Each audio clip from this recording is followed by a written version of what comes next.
Hello.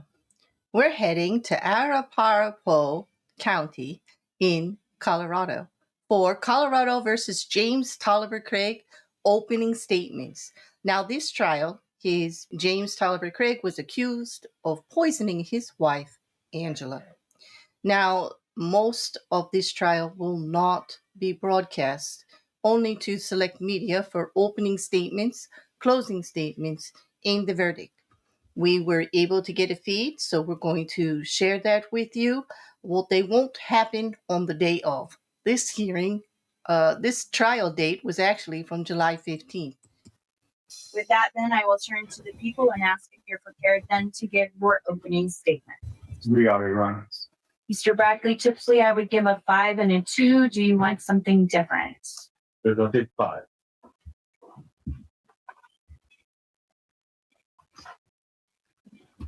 With that, you can proceed whenever you're ready. Your Honor, Dr. Craig, ladies and gentlemen of the jury, this is Angela Craig. Angela Craig died. Angela Craig is murdered. She died on March 18, 2023. The last day on this earth, alive and were appointed, was March 15th of that same year, 2000. Angela Craig was 43 years old. She was 10 siblings. She was the youngest, 10 siblings. She was a mother of 6 children. Angela Craig will be described as someone focused on her family, focused on children, focused on homeschooling her kids. Angela Craig took care of people around her. On March 15th, she checked in. She went to the emergency room at University Hospital, and she never left. She went to the hospital feeling dizzy. She went to the hospital feeling lethargic. She went to the hospital critically ill. While she was in that hospital, doctors and nurses wearing that familiar blue scrubs that we see doctors wearing, TB, and we go to the doctors ourselves, nurses wearing those familiar blue scrubs are in and out of her room trying to save her life. And Angela Craig, as she'd been doing for the last 10 days of her life, was also fighting for her life. Doctors were trying to figure out why Angela Craig was in the hospital for the 4th time in 10 days. They were trying to figure out what was wrong with her. They were trying to figure out what her symptoms were, and they couldn't. Despite experts and exams and blood tests, they couldn't figure it out, but they fought, and they fought to save her life. There was another doctor at the University Hospital that day, Dr. James Craig. The man called Angela Craig's husband, the father of her 6 children. And Dr. James Craig also went into Angela's room, and he was also wearing those familiar blue scrubs of a doctor. But he didn't go into that room to save Angela's life. He didn't go into that room to fight for her life, to support her. He went in that room to murder her, to deliberately and intentionally end her life with a fatal dose of cyanide. He intentionally and deliberately, over the course of 10 days, ended her life with poison called arsenic, commonly used in history to kill rats, with a poison called tetrahydrozoline. You're going to know tetrahydrozoline by another name, Visine, eye drops. Another drug called cyanide. This case is not about Angela Craig, although we're going to talk about her and remember her. It's about what he did. It's about what the man in court did, James Craig. We're going to talk about the evidence in the case. I'm going to go through 3 timelines. And the timelines are going to come together and they're going to cross each other, but they're all going to end on March 15th. The first timeline is Angela Craig's last 10 days on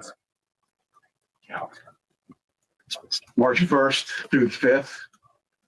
Angela Craig went to Utah to visit family. She spent a few days with her sister Tony. They went to a genealogy conference in Utah. Genealogy, something they enjoyed to do. It was a hobby they had. They had a good time. They were happy. Every day, at the end of the day, she would speak to the defendant because they were married, husband and wife. They made plans next year to go to another genealogy conference to trace the roots of some folks back on the East Coast. Because Angela Craig had plans. She was making plans to live. March 6th, Angela Craig comes home. March 5th, she comes home. She's with her family. She's with her husband. And her life changes on March 6th. March 6th, in the morning, Angela Craig wakes up. She drinks a smoothie. It's a smoothie that the defendant makes for her. And it makes a lot of smoothies for her. She makes a lot of smoothies for him. There's a photo here of Dr. Craig making a smoothie for Angela Craig on the 6th of March, 2013. And now there's a photo of him in their kitchen. Yesterday, we talked about things that happen behind closed doors. We're going to see a lot in this trial of things that happen behind closed doors because of a camera that was installed in their kitchen. Nothing unusual. Family member who's in the camera business. There are cameras installed around the house. One in the kitchen. It was a security thing. So we're going to see a lot of the interactions between Dr. Craig and Angela. We're going to see a lot of the smoothie Billy and smoothie baby. After Angela Craig gets up and she works out hard, she prided herself on her workouts. She starts to feel strange and she sends Dr. Craig a text. My stomach feels fine, but my head feels funny and dizzy. Very strange. And folks, for the next 10 days, the center of Angela Craig's life is trying to figure out what's wrong with her. Why she feels dizzy. Why she feels strange. Why she feels lethargic. Why she vomits. Later on, we're going to talk about it. Why she faints.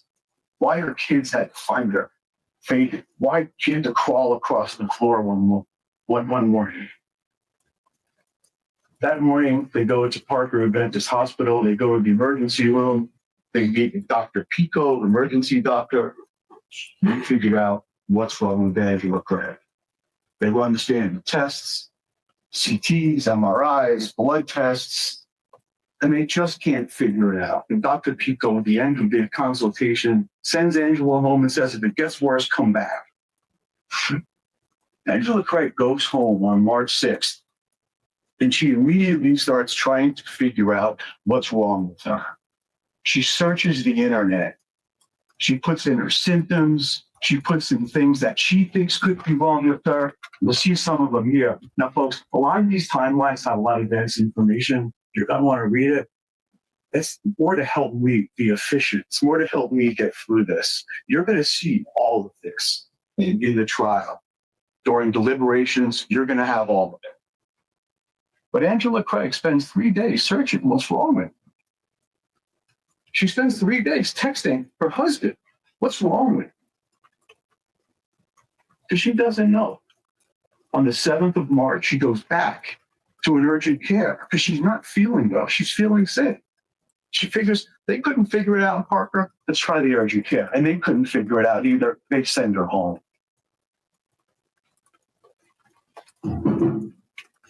March 9th, Angela Craig starts the morning with a smoothie. Her symptoms worsen. There's a moment on March 9th where her kids find her passed out, faint. There's a moment on March 9th where she crawls across the floor because she can't get up. And she goes back to the hospital. Once again, she meets with Dr. Pico, who's the attendant at Parker Hospital. And Dr. Pico can't figure it out again. So they admit her. Basically, a 43-year-old woman who's fainting, who's dizzy, who's lethargic, who's not feeling well. They can't figure it out. got worse, so they admit her. And Angela Craig spends from March 9th to March 14th in the hospital. She needs experts. She continues to do her own Googling. She continues to ask Dr. Craig, her husband, what's wrong with you? They continue to talk about it. He visits her. He brings food. He brings her things to drink. And her conditions worsen. On March 11th, she has what we're going to call a crash. Her blood, God, her heart skyrockets after he visits her. But they say they fight to keep her alive. She fights to stay alive. Next couple of days, she's stabilized. She's not getting worse. Stays in the hospital, continues to worry, continues to be afraid. She gets frustrated at times. She gets angry. Why can't they figure out what's going on with me? And she expresses that frustration, that fear, that anger with her husband, who says nothing. Angela's brother and sister, they drive from Utah. They come to visit. She needs help. Kids need help. They come to help Dr. Craig. She's discharged from the hospital on the 14th. She goes home and she immediately starts to Google, immediately starts to search the internet, what is wrong with her. Within an hour, she's on that computer searching, what's wrong? Because she doesn't know, because she wants to fight for her life. Internal shiver, what causes those? Fall asleep, deep snore, internal tremors, what causes those? She doesn't know, she wants to know what's wrong with her. Obstructive sleep apnea, what could it be? She goes down a path thinking that maybe she has diabetes. She's gotten down a path thinking maybe it was a stroke or a heart problem. She doesn't know. He doesn't know either, or at least Dr. James Craig never shares with her what he's been to. This is a photo of Angela Craig on the night of March 14th, 2003. Dr. Craig took that picture and sent it to a woman named Dr. Karen Kane. It wasn't a doctor consult. We're going to talk about Dr. Karen Kane. But you see her computer, because she's working, she's trying to figure this out. She wants to know what's wrong with her. March 15th, Angela Craig goes back into the hospital, and this is how she ends her day on March 15th. Her brain is dead from lack of oxygen. Over the next 3 days, her brain dies. Her brain dies. Her organs die from lack of oxygen. And Angela Craig dies on March 18th, 2003. Now, you're asking yourself, why? Why would Dr. Craig kill the mother of his sisters? What's the motive? We'll probably say this at the end of the trial, but motive is not an element. You don't have to prove motive, but there is a motive here. And you ask yourself, is it money problems? Is it other women? Yes. In this case, it is. It's money problems. Dr. Craig was in financial trouble. His dental practice, and I'd like it to mention, he's a dentist. He had a dental practice called Summerbrook Dental. He was in trouble. He was in trouble to the point where a friend of his, Dr. Ryan Redfoot, who you'll meet, invited him into his practice. They combined their practices. Dr. Redford decided, I'm going to help you manage your practice. I'm going to help you get out of debt. I'm going to help you succeed. But there came a point, January of 2003, Dr. Redford went to the defendant's house and said, it ain't working. You're going to have to take a pay cut, or you're going to have to work more hours, or you're going to have to take less vacation. And that's how it could work, if at all. There are life insurance policies. Angela's name, no benefit. Dr. Craig should end up pass. And you hear that policies. Other women. March 1st, Angela's first day in Utah with her sister, she texts her husband. He's still in communication with other women, because by his own words, his own admission, you'll hear it. He's had a lot of affairs. He's been caught. He's been busted. Sometime in November of 2022, in that time frame, he got caught. And they talked about divorce. And ultimately, they decided to stay together. He decided that he wanted to stay together. And they tried and they fought. Angela Craig was fighting for something else in those last days of her life. And that was her marriage to the man in court, to this man. And he denies it. And technically, in the timeline, what he says, this may be true because you might not have been communicating with women from a website dedicated to sugar daddies, finding sugar babies. Me, Gin and Waffles. Gin and Waffles was his handle on a website called seeking.com. He said he was worth $10 million.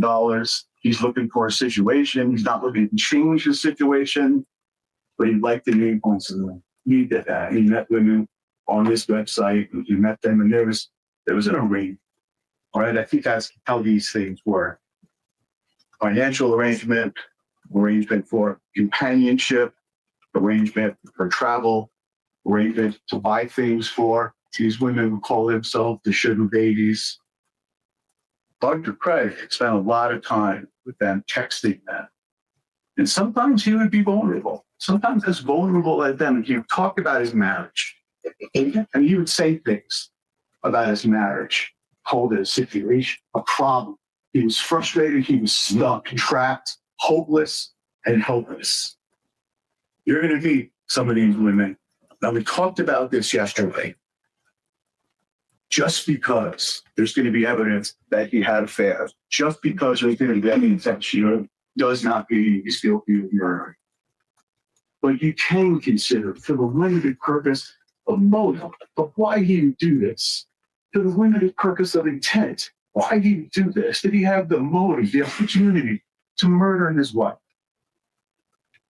So you're going to meet a woman named Jordan Knight, who he calls, I can't get divorced for financial reasons. A woman named Elizabeth Gore, who was with him when Angela busted. A woman named Karen Hayes, who he sent text to saying something, I don't remember the exact words, but you'll see it.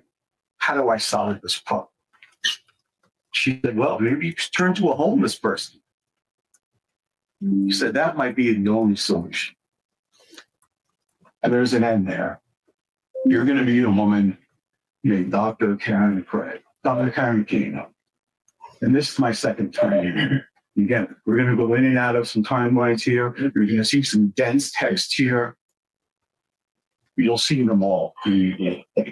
Karen King was different than these women, Gin and Waffles and Seeking.com. Karen King was also a dentist. She has her own practice. He was doing well in Texas, and they met at a dental conference in Las Vegas in February 22 to 25.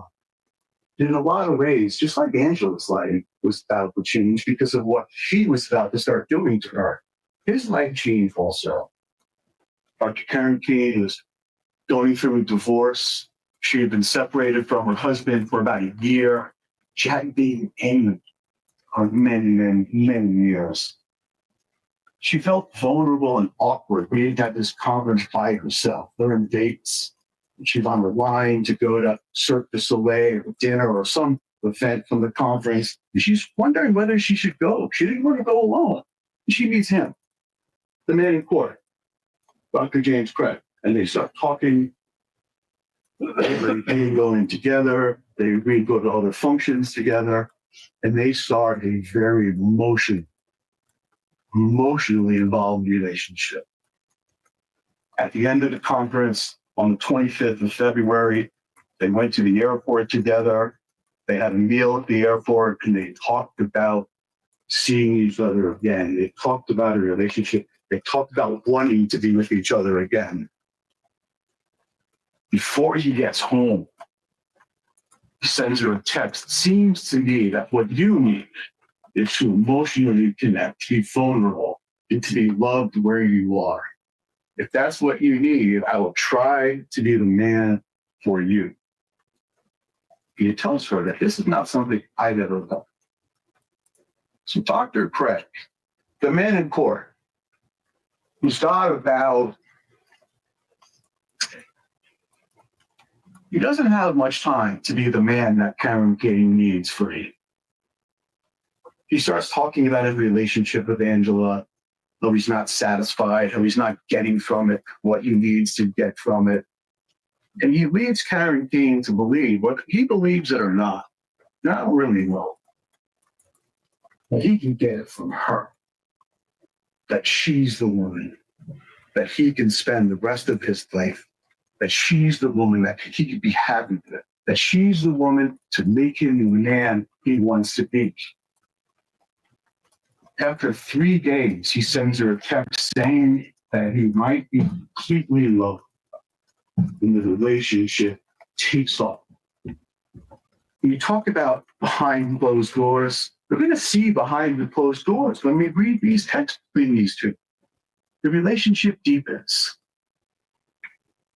So conmigo, dream with me my eternal love, and may heaven let us bloom together forever.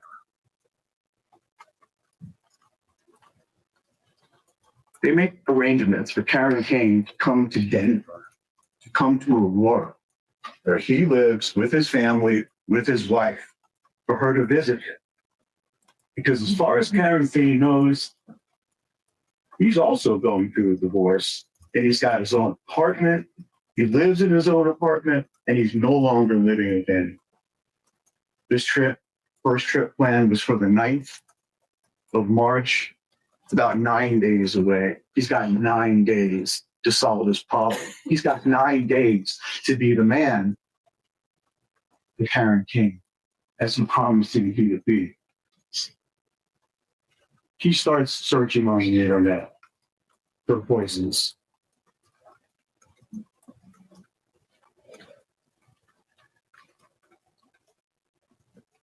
First set of poisons for arson. Where can I buy arson? How arsenic works. And that morning, he sends, the morning after he starts searching for these poisons, he sends Angela, his wife, a text saying, good morning, my love.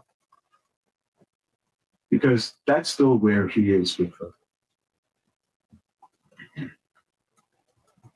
And then he sends Karen Kane a text saying he's fighting with Angela all afternoon. And there will be no else. He tells Karen Kane that Angela busted him, saw a receipt for what clearly was a meal for two, and busted him in the shooting. You'll see Karen Kane's response. Oh, baby, I'm so sorry. I hate fighting. Karen Kane is afraid. She doesn't want to be mixed into this. She says it's too soon. At one point, she says, I wish you were further along in your divorce like I am. A really important text, and come back, Rob. He says to Karen Kane the night before Angela goes to Utah to visit her sister, maybe she will decide to stay gone for a long time.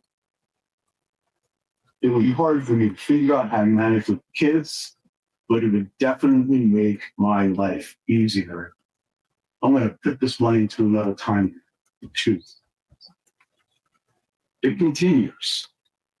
Karen Kane says they don't want to watch her heartbreak, so mine can find joy. Because she's empathetic. She's caring.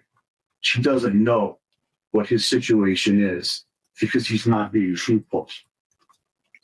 Dr. Craig continues to promise her that they had a life together, a future together. I want to experience everything with you. I want us to start at the beginning of everything in life and experience it anew. When he sends this text, he's got 7 days before Karen Kane comes to Denver. He's got 7 days to be the man that he needs to be preferred. The man who promised Karen to be. He tells Karen Kane just before Angela comes back from Utah that he's sad. He's sad because he's going to have to go back to the apartment. And he's going to have to leave his kids in the house. And that's not true. He doesn't have it. But later on, after Angela dies and after all of this comes to light, he sends Karen Kane a letter saying, I'm sorry I wasn't truthful to you. I didn't want to lose you. You didn't have an apartment, but I didn't want to lose you. So he wants to be the man for Karen Kane that she needs. He doesn't want to lose you. How is he going to do that if he's married, living at home with his wife? While he's telling Karen Kane that he's living in an apartment, he's living with Angela. Here he is. She's on the couch. He embraces her. He gives her a hug on another day. Same movement, hug on the couch. They are living as husband and wife. But he's got a problem. He's got a situation. He's trapped. And he's got 8 days. And there's a countdown. And as you see the dates on there, count down to solve his problem.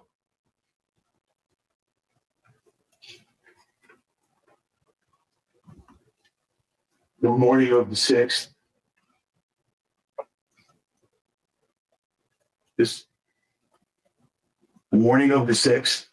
Angela texts him about the smoothie that he made. He texts her and says, I love you so much. And then he tells Karen Kane that Angela felt sick. He talks about some smoothie she had and why she had to go to the hospital. And she simply says, pray.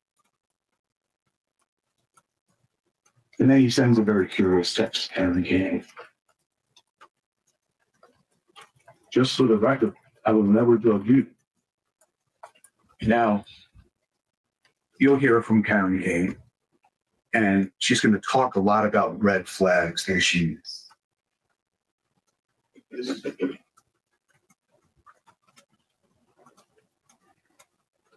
In their short time together, they send over 4,000 texts. There are over 80 expressions of love, specifically, I love you. They are planning a future together. They are planning to live together in eternal love, to start anew, to experience everything together. He never wavers from that with Karen Kane, ever. He writes her a song. He sends her a song. We're going to hear, he also sent the song to Angela Craig. You're going to hear, he also sent the song to a woman named Carrie Hexat. But he sent her something. And they plan the future together. He talks about telling Angela's brother, or talking with Angela's brother about this divorce that's coming.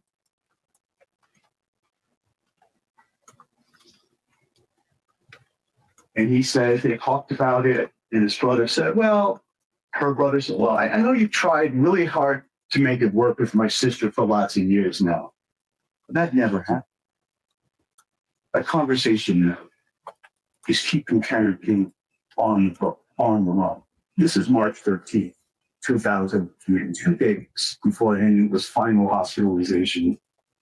They had changed that original trip because Angela got sick the first time. And Karen Kane said, I don't want to be here.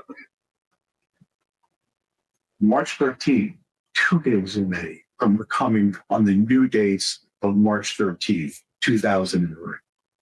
2 days. At one point on the next day, he sends Karen Kane a text and says, can I share something?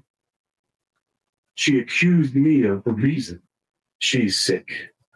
Another curious text, another red flag. Another red flag, but not a lot of context for Karen Kane. March 15th, these timelines come together on March 15th. He tells Karen Kane he's going to go dark for that day. He doesn't want to scare her, but he's going to go dark from time to time. Karen Kane is coming the next day. He knows what he has to do. But it's that morning, about an hour later, Hour after he tells Tampering he's going to go dark, Angela texts him that text. I'm going to point a lot. I'm sorry. Angela sends him that text saying, I'm feeling dizzy. I'm sick. And I don't know why. Later that day, the text came saying Angela crashed. She's injured. She has no brain activity. She's in. Takes this picture of his wife. Can't see her. There's a nurse behind her. This is after she crashed in the hospital. Sends this out to family members. Kevin Kane starts to pray for me. And what he really wants to tell her, what he really wants to ask her is, what you doing tonight? And then, are you still planning on coming to the hospital? Who blamed his crash? Who be told she blamed that? And he spends the next 2 days basically on the date. Final time called poisons. Do you remember that? February 27th, 2003, they made arrangements for Karen Kane to come to Denver to spend time with him. Those internet searches, how would it make murder look like a heart attack? Tetrahydrozoline poisoning kind, lethal dose. Is arsenic a metal? Is arsenic detectable in autopsy? Oleander is a dangerous, poisonous plant. The 5 most dangerous chemicals on Earth. Beware to buy arsenic. I'm going to put this one back up. See, these timelines could cross. If she were to stay gone, it would definitely make my life easier. And it's around that time that he really gets serious in his opportunity, in his motive to murder his wife. Because it's at that time that he orders arsenic off Amazon.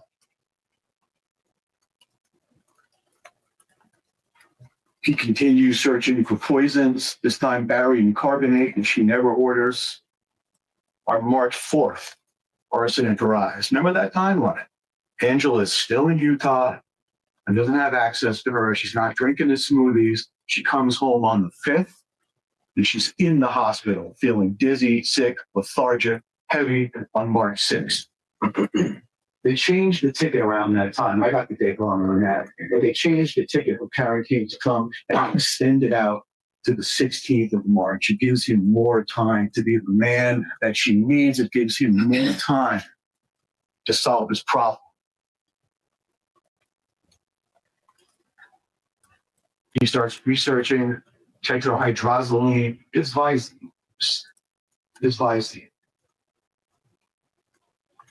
Something curious happens, and we'll talk more about it, but the office manager in his dental practice, Caitlin Romero, sees him after hours on a computer in what they call exam room 9. And it's, it's got the dental chair and all the tools, and it's got that screen up there.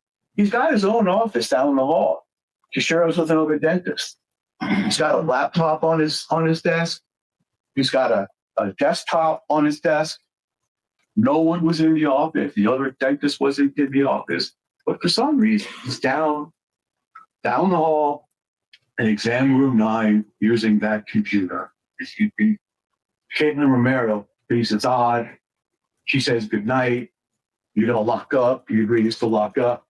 And she leaves. And about 20 minutes later, he gets a text from her saying, I'm expecting a personal package. When it comes, put it on my desk.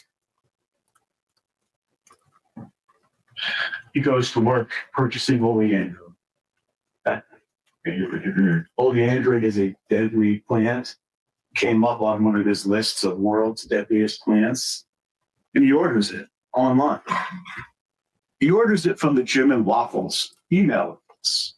And they're suspicious of this. Why do you need this? Why do you need oleander?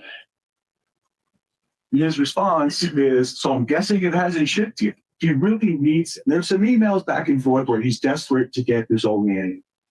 This is all in that time frame And Angela came back from the days of Karen Kane coming to Colorado. He sends them an email explaining why he talks about how he's a researcher. He's not going to use it on humans or animals, and none of it is true.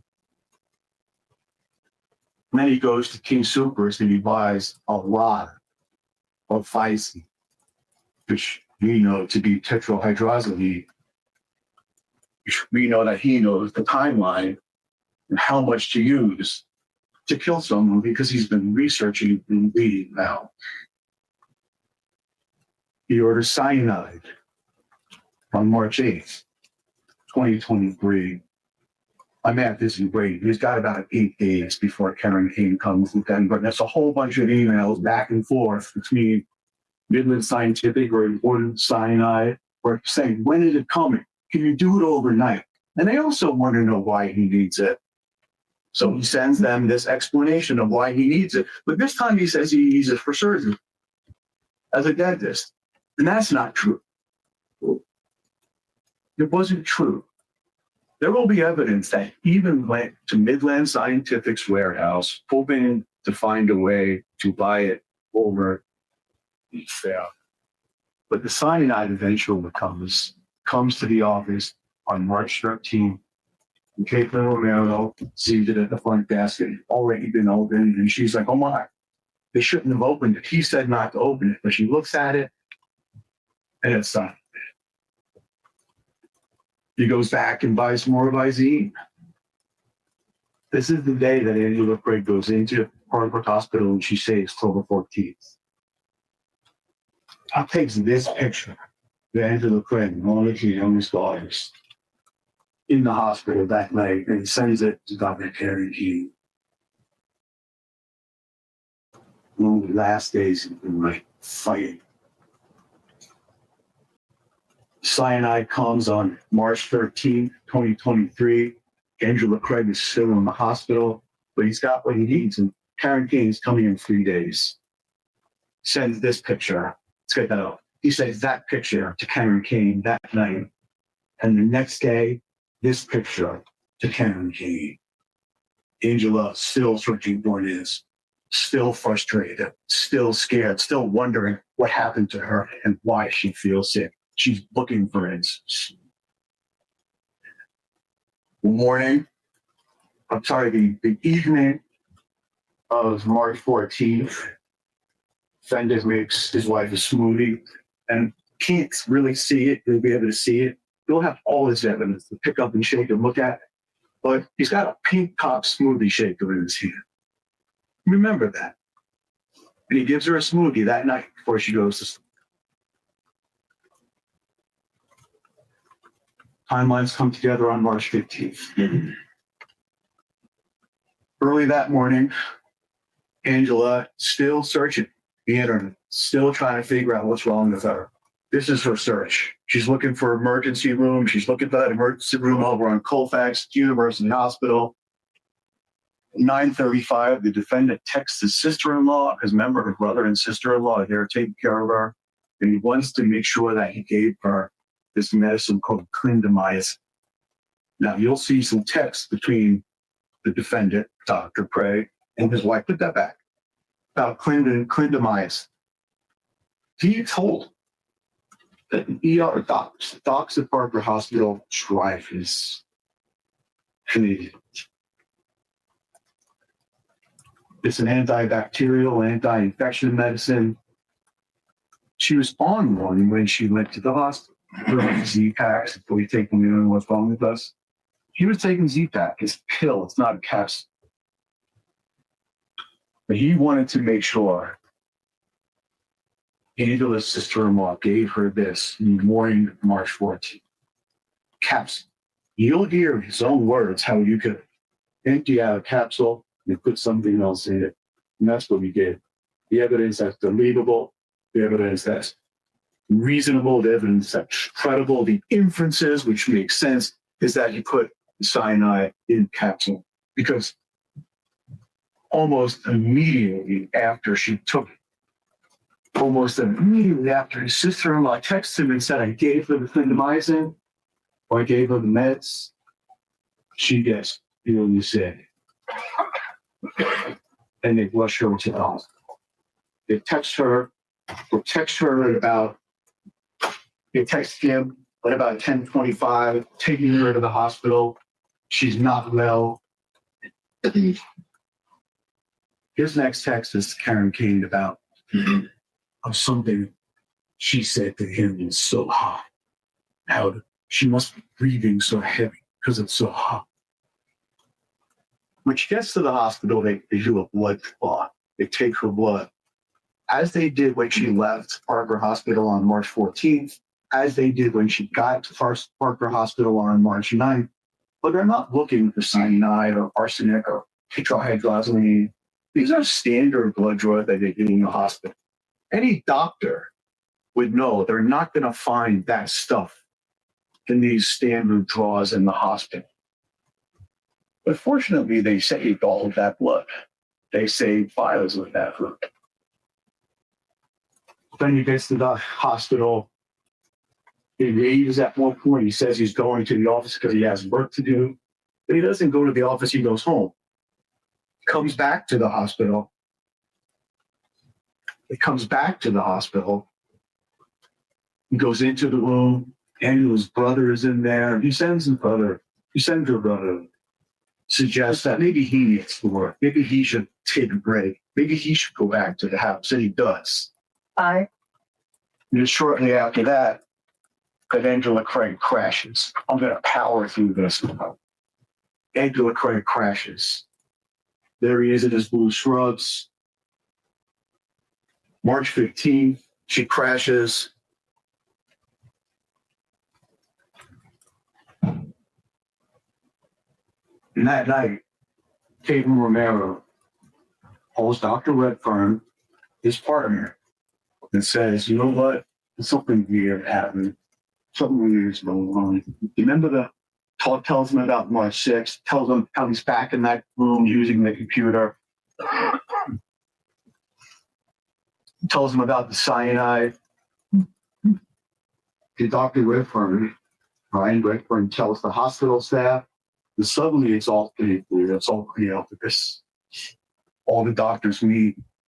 They talk about giving her an anti-cyanide antidote, and they give it to her. But and there is some improvement, but it's too late. Her brain is already dead, and she spends the next 3 days dying. The police get the computer in exam room 9, and these are all the circuits they found for poisons. Days. I'm going to skip to the most important part of the autopsy, and it's the blood results from alcohol. When Angela Craig got to the hospital on March 9th, she was positive for a lot of us. Not enough to kill her. It was kind of the first blood. When she left the hospital on March 14th, she was negative for cyanide. When she got to the hospital the next day, she had some cyanide, she had tetrahydrozoline, and she still had some arsenic in her system. Later that day, after she crashed, after he was in the room with her alone, she had a lethal amount of cyanide in her system. You're going to hear from some experts who are going to say that deadly amount of cyanide was given to her while she was in the hospital, just before she crashed. Because that's, that pink smoothie that he gave her the night before she went to the hospital? FBI lab, just because it's a special lab that can test for this kind of stuff, they find tetrahydrozoline, and that's the shit. Essentially, Angela Craig died because her brain ran out of oxygen. Now, when Jim Craig is in trouble, when he's stuck, when he has a problem, he turns to people who are vulnerable, and he uses them. After he was exposed, he sent his daughter a letter asking her to fake evidence of this fake evidence that her mom committed suicide. It gives her specific directions of how to do it. Buy a cheap laptop, install a VIN, install in some browser, some software to do it. At the end of it all, destroy the laptop. And I love you. I'm sorry to ever have to ask for this help. That doesn't work because she knows it's wrong and she turns him in. And that doesn't work. He turns to another inmate at the jail called Chief Humanity. He gives him a map of his house and tells him where the pictures are, and he instructs him to plant evidence. Plant evidence that the members of the church would find and turn over to the police. And that doesn't work because the hand turns him in. He turns to another inmate named William Waldon, and he sends him a script and offers him money. And he wants him to find women to pretend to be friends of Angela, to call his lawyer. He's come to court and testify that Angela told them she was going to kill herself and she wanted to kill herself. Wrap up. And that didn't work. Now, at least for more than 30 seconds. And that didn't work. Jim Craig gets stuck. He turns to murder. And he asked another inmate to kill what he called the worst duly attempted in town, Bobby Olson. And they talk about murdering Bobby Olson, some other inmates he thinks were reporting on him. And that didn't work either because that inmate turned him in. And finally, he sent a letter to that inmate's ex-wife with that same script. Find some witnesses, find some women, tell them to say this, and I will pay you. We'll give you free sentence. I'm not doing either. Folks, I have to sit down. You're going to start to hear evidence soon. Later this morning, when you've heard it all, there will be no doubt that the evidence that's believable, that's reasonable, that's credible, the inferences from that evidence, that the defendant is guilty. Dr. James Brent, the defendant, the man in court, is guilty beyond a reasonable doubt of the crimes he's charging, committed here in this county, in this state. Thank you.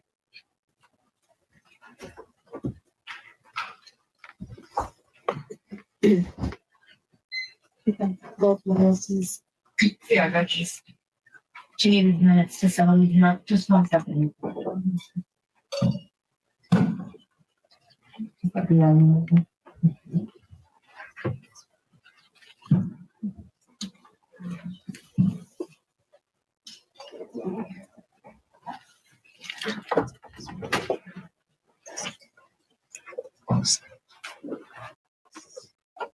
Broken.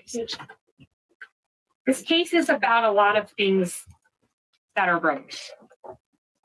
Now, the prosecution got out here and put a lot of timelines up and talked to you a lot about things that are not disputed. I know that probably surprises you to hear them kind of say that, but we're not disputing that Angela got sick. We're not disputing that Angela was in and out of the hospital, urgent care. We're not disputing that Angela had poison in her system.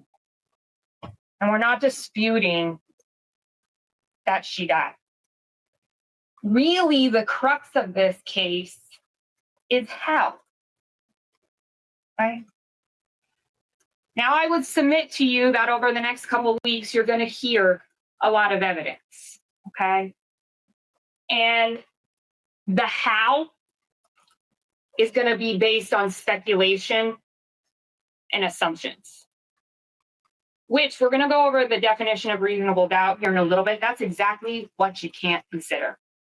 You can't consider speculation. You can't speculate.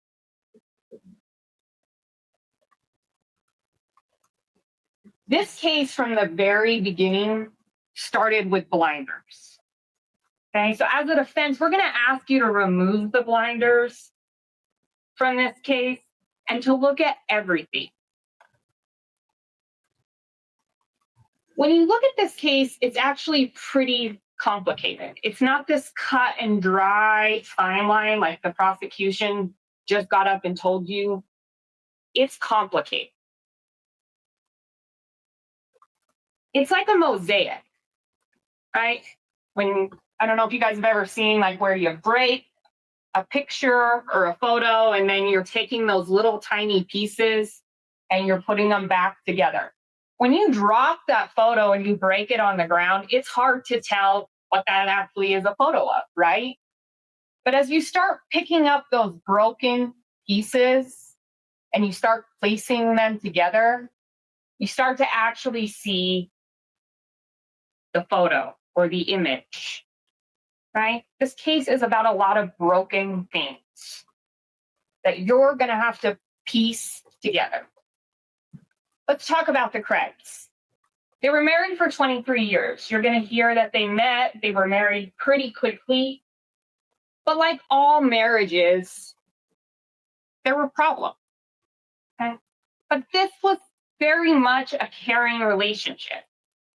Even though there were problems, you're going to hear from the doctors that Dr. Craig went to the hospital with Angela. He was a doting husband, I think is what one of the doctors is going to describe him as. That he was concerned, that he actually wanted her admitted into the hospital when she went on March 9th because she wasn't getting better. She was back in the hospital. The texts between Angela and Dr. Craig are very caring and loving, despite them having a difficult, complicated relationship. They had 6 children. They were a happy family. They took vacations together. Disneyland was one of the things that they loved to do together. And they were members of the LDS Church or the Mormon faith. And you're going to hear that that was very important to both of them, and especially to Angela. That Angela wanted to live by the Mormon values, that she wanted to do right by the church, that that was something that was very instilled and was important to her.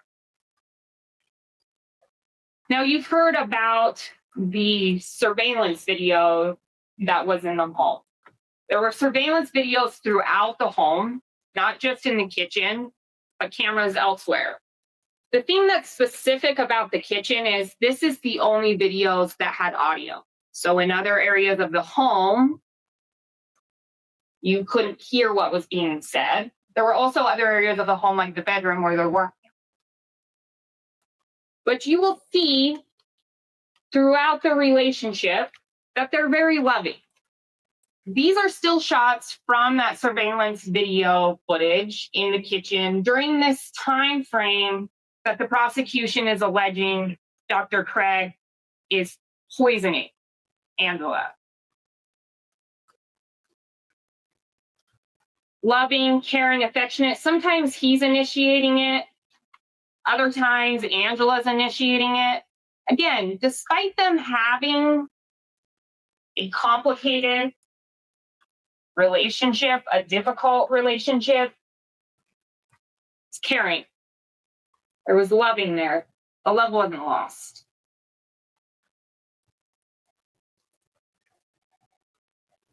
But the marriage was broken, right? You're going to hear evidence of cheating.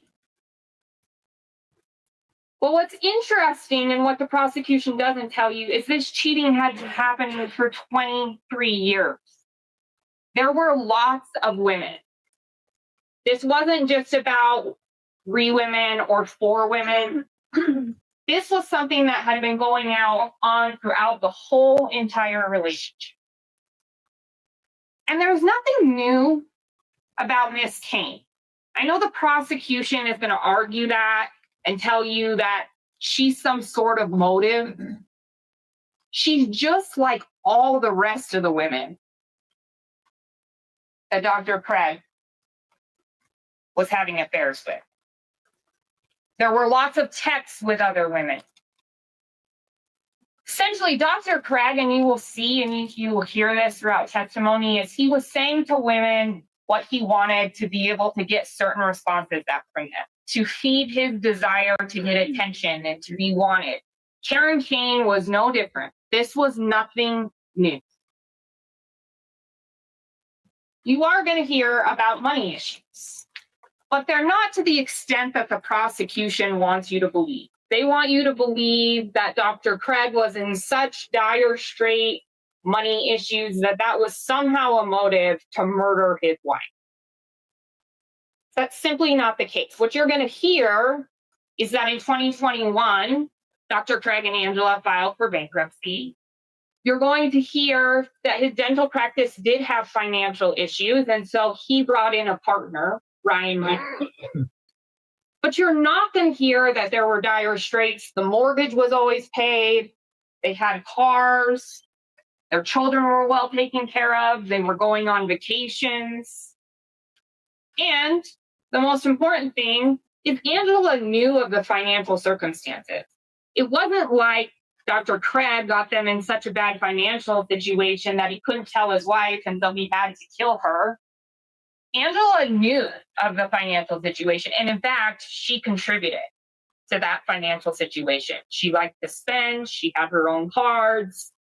She contributed to the financial problems that they were in. You're also going to hear that part of the broken marriage was doing right by the church. Angela really wanted the family unit to stay together. She knew Dr. Craig was cheating.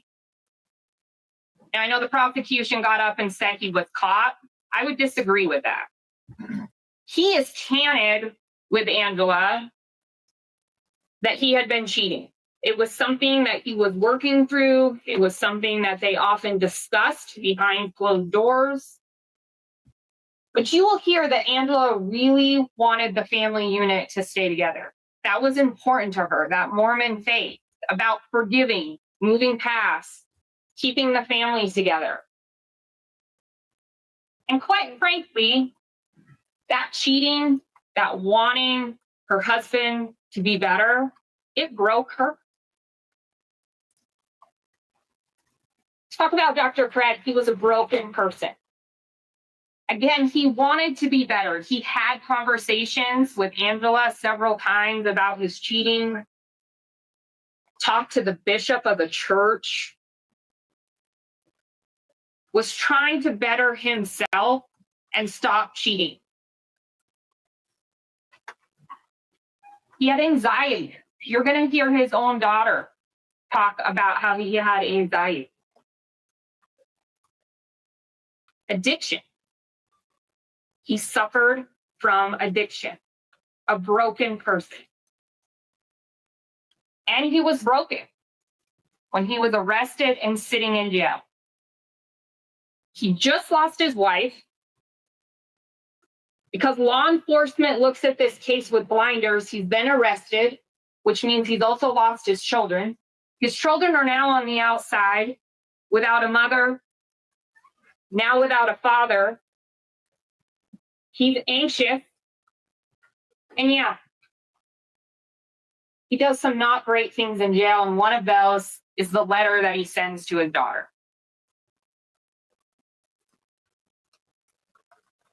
A broken person who's in a very dark place because blinders were put on by law enforcement can sometimes lead people to do things that are out of character.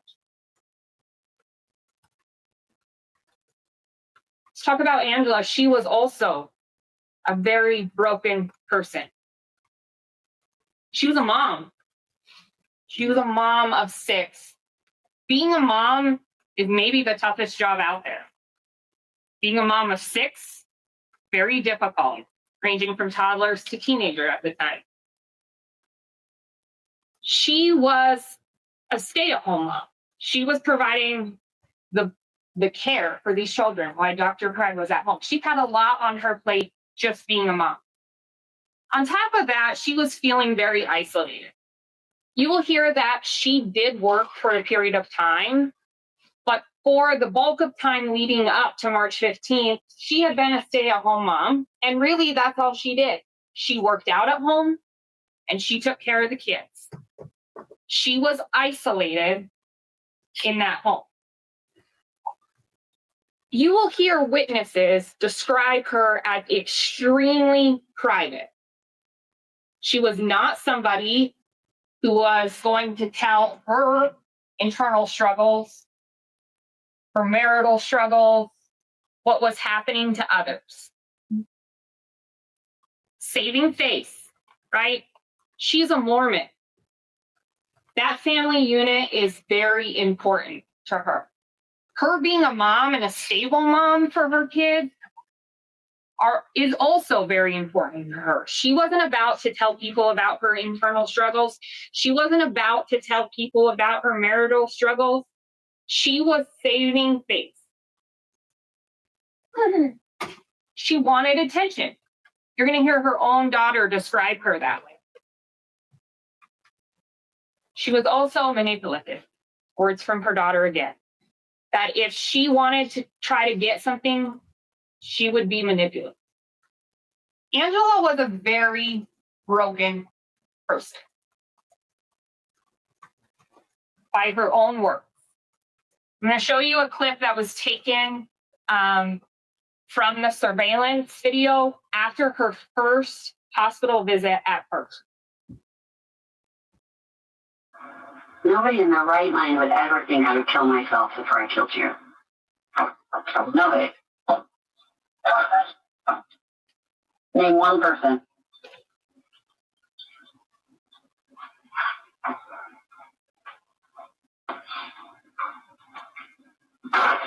It may not be your fault if they didn't do their due diligence or anything like that, but it's your fault they treated me differently. It's your fault they treated me like I was a suicide risk, like I did it to myself. And like nothing I said could be believed. I think it was me. Because I didn't say you were, I'm afraid she did this to herself. I just said, are you going to do a truck down? You think that's not enough? But you didn't tell the way she said, she's like, yeah, we're going to do it. That's her team. She's like, it's really weird because she says that. Like, I don't know, she didn't say she didn't. Neither of us said, I think she did this to herself, or I think she took drugs, or I think that. Neither of us said that. And I don't think it would not have gone if you actually suspended me. Well, I also wanted a drug trial because you were accusing me. I wanted that for me too. Yeah, well, everything about that whole interaction was 100% selfish and had nothing to do with being there for me. You weren't there for me. You didn't. Because you were too concerned about what you were concerned about. Not like you did not ask. You asked all the details of every medical, everything, everywhere we go. And you didn't even ask. When they said it was high, you didn't ask.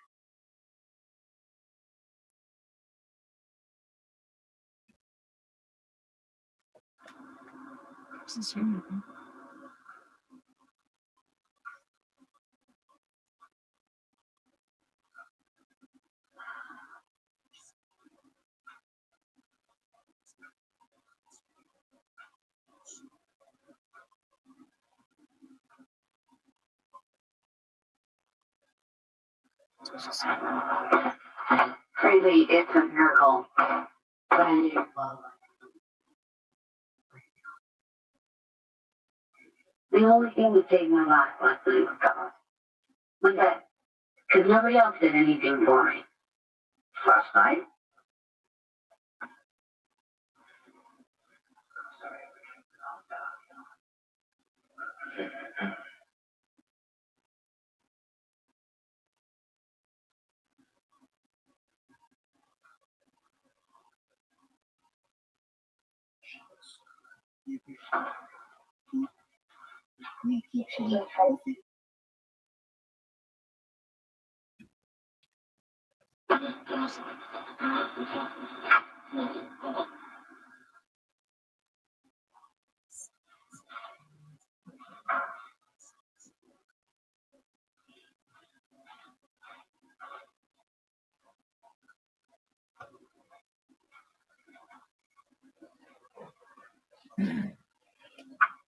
But I am angry.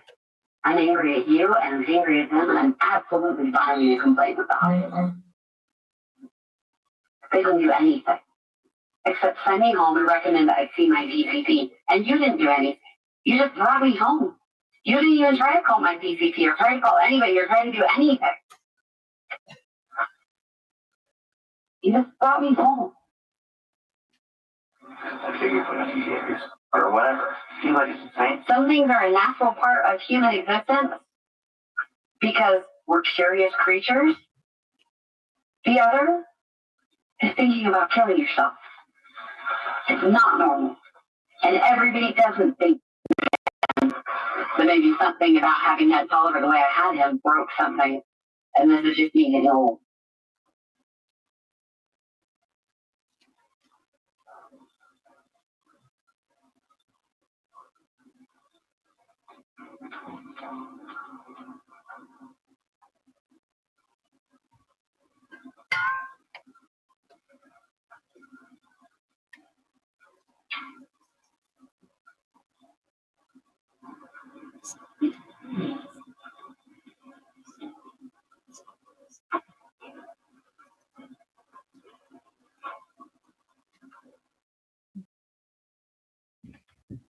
Something about the way I had Toliver broke something.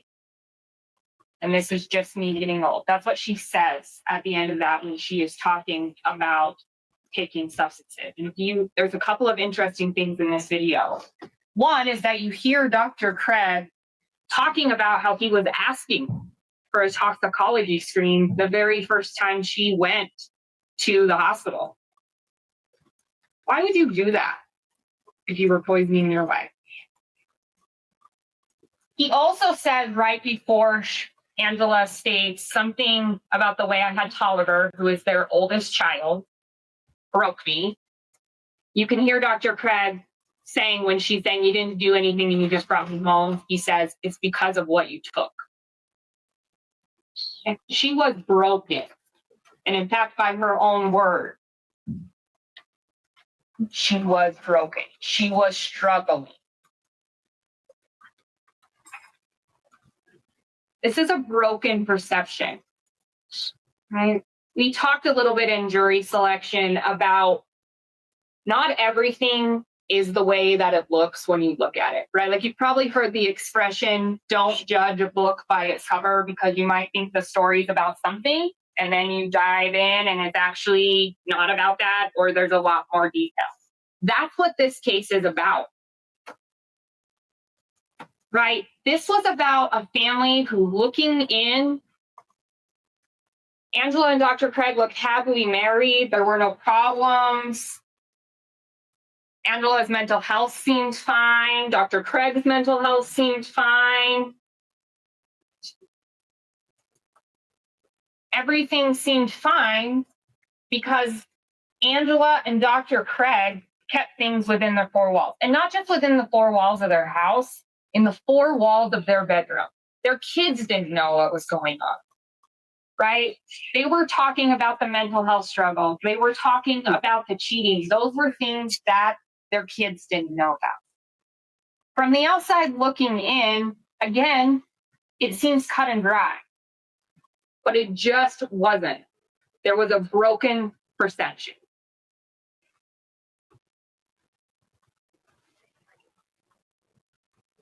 Also a broken investigation. Tunnel vision on Dr. Craig. We've talked quite a bit about that already, but he was the husband, right? The moment that Ryan Redford calls and is talking about the things happening at the dental office, right? That there was a package delivered and that package contained cyanide, it was over for law enforcement, right? They had tunnel vision.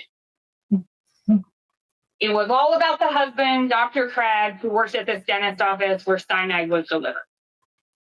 And you're going to see that drove the whole entire investigation. And again, what we're asking you to do is to take off those blinders and look at the bigger picture. You're going to hear about a journal that Angela had. The interesting thing about this is a homicide investigation where law enforcement goes and searches the home. They don't find Angela's journal, but somehow that journal is found in the home by her family and is turned over to law enforcement. Do you want to know what else is interesting? The whole journal isn't turned over to law enforcement, just certain entries. In that journal, though, you will see the struggles that Angela was having, right? Where she's talking about being isolated, where she's talking about the struggles of her relationship, that Dr. Craig's cheating and infidelity broke her. They never find any arsenic or cyanide. They also never get surveillance footage from Summerbrook Dental, the dental office where these searches were happening, where the cyanide was delivered, where Dr. Craig worked. They limit the search starting on February 27th of 2024, even though there's evidence and they want you to believe by their own account, other women that happened way before that, yet their search is limited to February 27th. They never interview the church bishop, which we know is an integral part of this family. They provided you a lot of searches that Angela was doing. Those come from her cell phone. They showed a picture of her in her bed where she's on oxygen and there's a laptop, and they submitted to you that she was on her laptop searching about her symptoms, about the emergency room. Well, let me tell you, her laptop is never taken, it's never searched. The search of the home was very poorly done. You're going to hear that. Because again, they had tunnel vision, right? It's the husband. We already know what's going on. We're going to go in with our blinders on, and we're just going to take what fits our vision. We're not going to look at the whole entire picture. This is some pictures from the Craig's home. This is their bathroom. You're going to hear what was taken and what wasn't taken, but more so, all the stuff that wasn't taken or searched, right?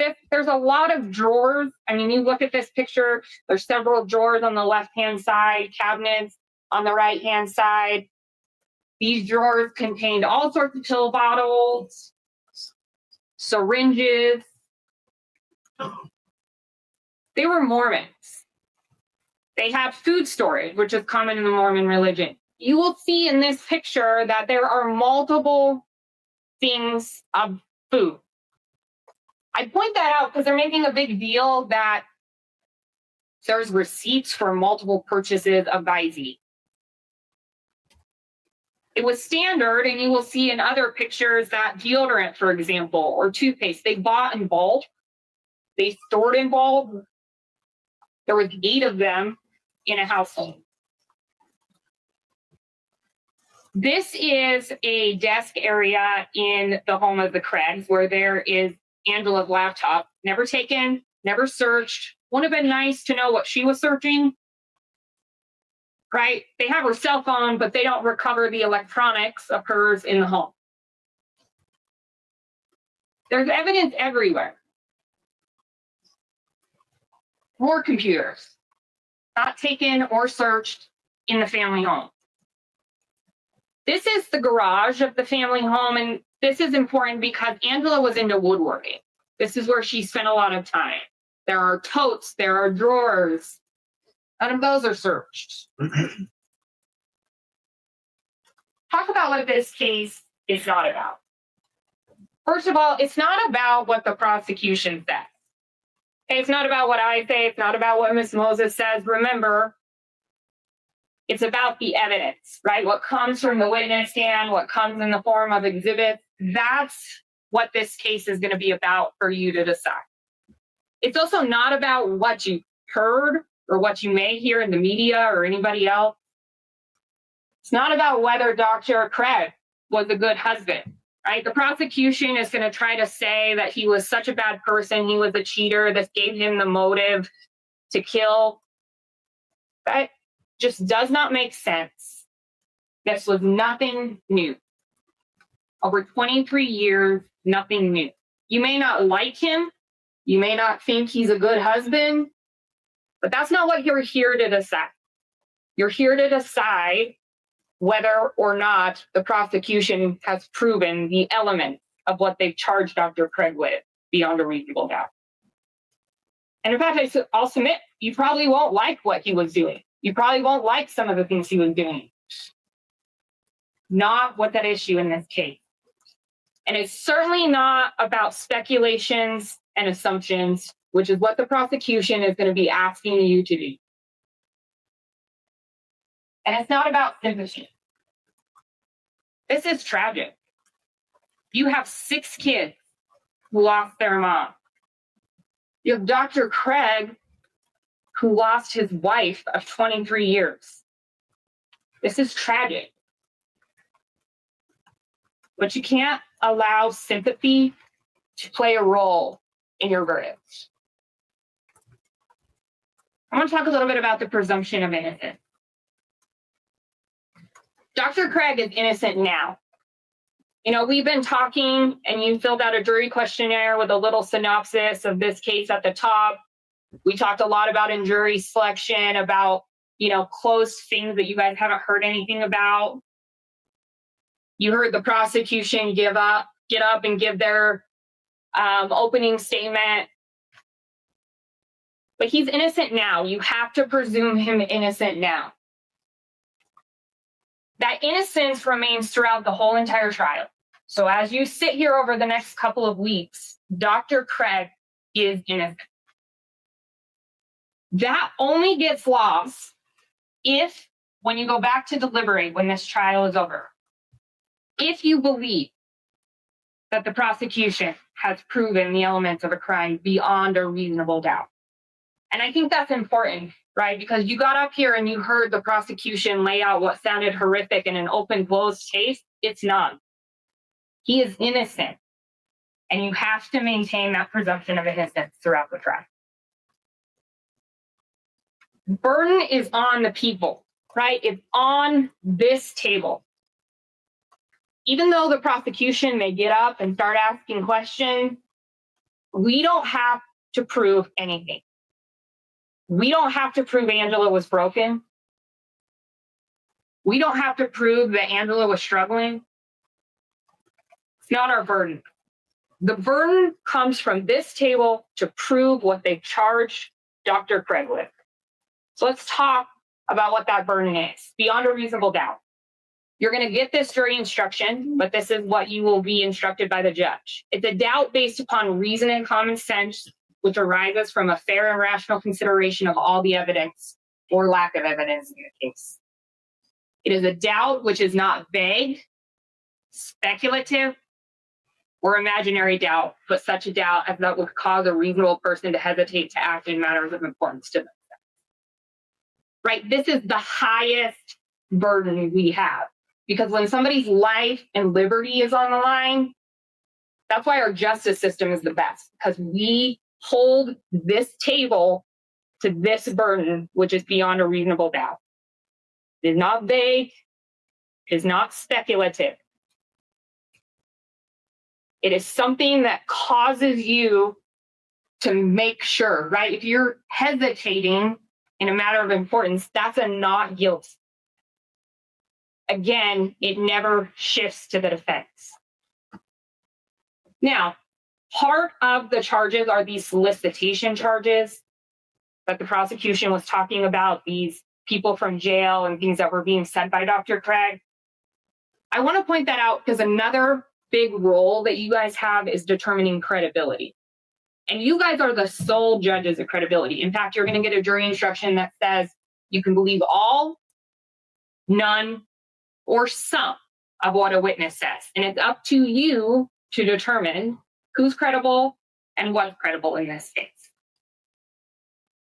The evidence for most of those solicitation charges are going to come from jailhouse snitches. And something you can consider is motive and bias for why jailhouse snitches would be saying what they're saying and whether or not they're credible and what they're saying makes sense. Remember, that's their burden. And those are their witnesses that they're going to bring forward to try to convince you that there's proof beyond a reasonable doubt. Ladies and gentlemen, at the end of this trial, Ms. Moses is going to get up here and she's going to ask you to find Dr. Craig not guilty. because it's the only verdict that you're going to be able to render once you take those blinders off. Once you start looking at this case and put that mosaic together, start filling in those pieces, although it may look a little disoriented, like those scales of justice, when you start picking up those broken pieces, the only verdict that's going to make sense, that's going to fit with the evidence, is a not guilty verdict. Thank you. Well, there we have it. Ryan Brackley for the prosecution and Ashley Whitman for the defense just laid out their theories of the case against James Craig. Very, very different. Mr. Brackley laid out a timeline full of evidence and what they should see and what they want, and how we can make reasonable assumptions that she goes home and then there's arsenic, and then, she goes back to the hospital and then there's not, and, until she goes home and then she comes back with arsenic again. Really, we learned some things. We learned about evidence we didn't hear about before. Miss Whitman then blamed the victim. Defense often does that, but apparently Angela did this to herself. I don't know if I buy that, but I'll leave it up to you guys. Those were some great opening statements.